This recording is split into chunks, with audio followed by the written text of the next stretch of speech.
Hey everybody, NW Order for Life here with Lord Marksman and Vanadis episode 12 review. The episode starts off with this hot spring scene with the girls, holding their breasts and things like that nature, and it's over in a couple of seconds or a minute or so.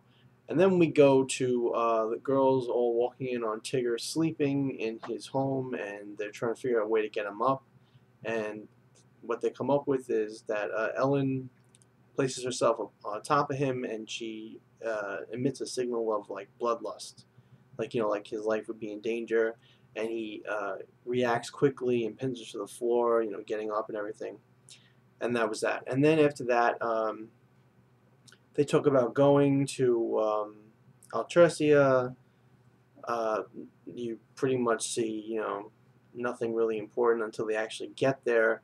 When they get there, there are pictures on the wall showing people fighting, or gods fighting dragons, and the gods kind of just look like people, like with a bow and stuff, which is what Tigger has. I guess maybe saying that because Tigger's bow is kind of like, it's from a god, so it's like, I guess gods fighting dragons is maybe the bow itself as opposed to the person wielding it. But anyway, it's like a holy site, this Altresia place, and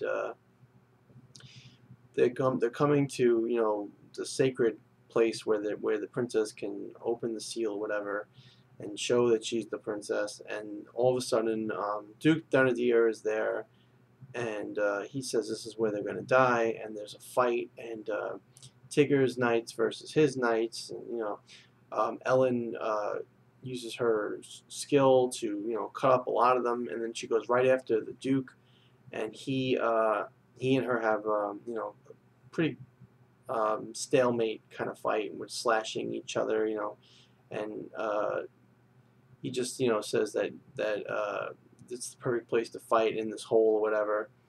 And then he's got this guy, this knight guy. I don't know what his name is, but like he's like this really battle hardened, like cold blooded killer kind of knight. And even though I say that, he apparently says that he doesn't want to kill anybody unless it's like Tigger and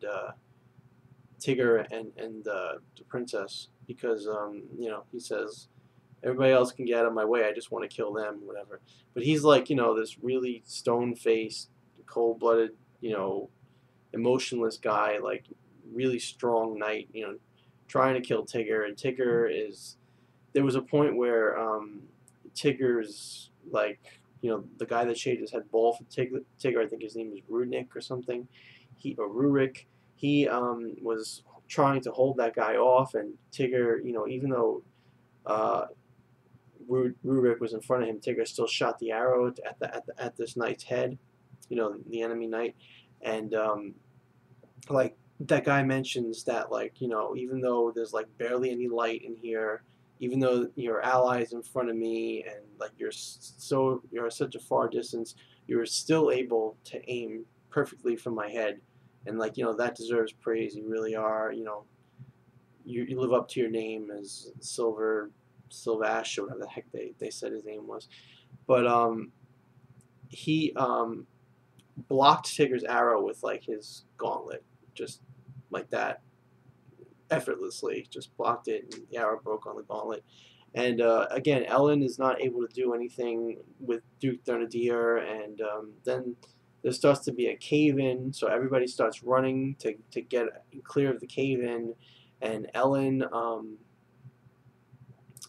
she runs, she retreats too, and she wants to go back for Tigger, but she can't because the cave-in falls.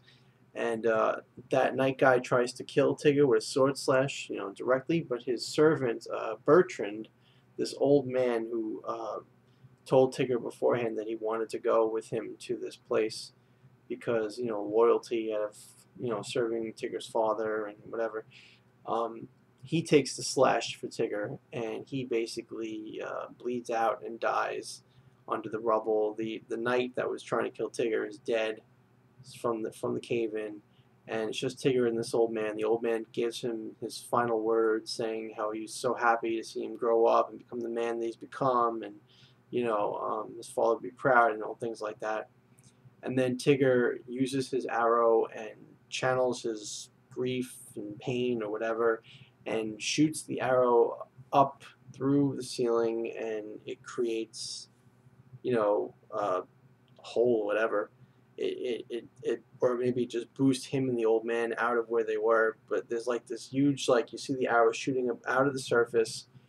Elen and the whole army is running towards the area where it came out of, and they see the old man dead on the floor, and they see Tigger there unconscious. And then the episode ends with Tigger being in this like emotional funk because Bertrand was killed, and he's really upset over it. And they want him to recover so that he can, lead the army for the next attack on Thenardier or whatever. And that's the episode. Yeah, so the beginning sucked with the hot springs. The hot spring scene was like, super short and completely irrelevant, and just fan service, and everything else was boring until they actually got to Altressia. And when they got to Altressia, it was a pretty decent fight scene, with the knights slaughtering each other, and Elen, trying to go one-on-one with Duke Thenardier. I liked the new knight character that, was Thenardier's right-hand man, the guy that's crazy and really strong, whatever. Kind of sucks that he died so easily. I didn't really care about the old man's death, but it was cool to see Tigger use the goddess arrow again, and to also see there's power coming out of the ground of that nature. And it was an alright episode. It wasn't as good as the previous one, because the previous one had better fight scenes and whatnot. And so yeah, so I'm going to give it a 7 out of 10. So that's my review of this episode. Let me know what you thought about it in the comments below. Please rate the video and subscribe if you like my videos and you want to see the final Lord Marksman and Vanadis episode review, which is coming up next. Thanks, and have a nice night.